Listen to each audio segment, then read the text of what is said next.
Check குடியரசு நாட்டில் உள்ளவங்க கிட்ட காமராஜர் ஐயா பேசுகிறார்.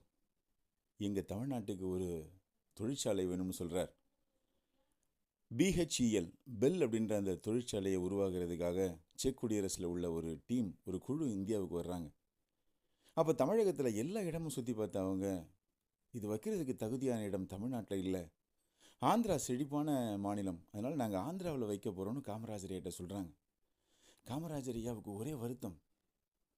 ஐடியா தன்னோடது, தன்னோட தமிழ்நாட்டு மக்கள் பயன்பெறக்கூடும்னு நினச்ச அந்த திட்டம் கை நழுவி போகுதே அப்படின்னு யோசிச்ச அவர், அவங்கள இங்கே வர சொல்லுன்னே அப்படின்னு சொல்லிட்டு காமராஜர் ஐயா உட்காந்து யோசிக்கிறார்.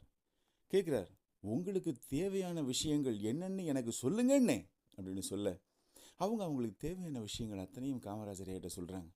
உடனே காமராஜர் ஐயா கொஞ்சம் கூட யோசிக்காமல், தமிழ்நாட்டில் உள்ள திருச்சி பக்கத்தில் உள்ள அந்த காவிரி ஆற்றுப்படுகை உங்களுக்கு ரொம்ப வசதியாக இருக்கும்னே, அங்கே போய் பார்த்துட்டு உங்கள் முடிவை சொல்லுங்கன்னே அப்படின்னு சொல்ல, அவங்க நேராக அந்த இடத்துக்கு போய் பார்க்க அந்த இடம் ரொம்ப பிடிச்சிருது.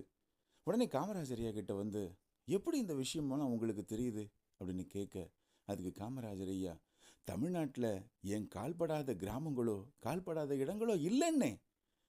ஒரு மனுஷன் ஒரு மாநிலத்தை ஆள்றான்னா அவனுக்கு எல்லா விஷயமும் தெரிஞ்சிருந்தா மட்டும்தான் அந்த மாநிலத்தை அடுத்த நிலைக்கு கொண்டு போக முடியுங்கிறது என் கருத்துன்னே அப்படின்னு காமராஜர் ஐயா சொல்ல, எல்லாரும் எந்திரிச்சு நின்று கைத்தட்டினாங்க. காமராஜர் ஐயா ஆங்கிலத்தில் பேசினாங்க. காமராஜர் ஐயாவுக்கு நிறைய விஷயங்கள் தெரியுங்க. அதனால தான் அவரை யாராலையும் எதுவும் பண்ண முடியல. இன்னைக்கு பிஹெச்இஎல் அப்படின்ற அந்த நிறுவனம் தமிழ்நாட்டில் இருக்கிறதுக்கு முக்கியமான காரணம் காமராஜர் ஐயா.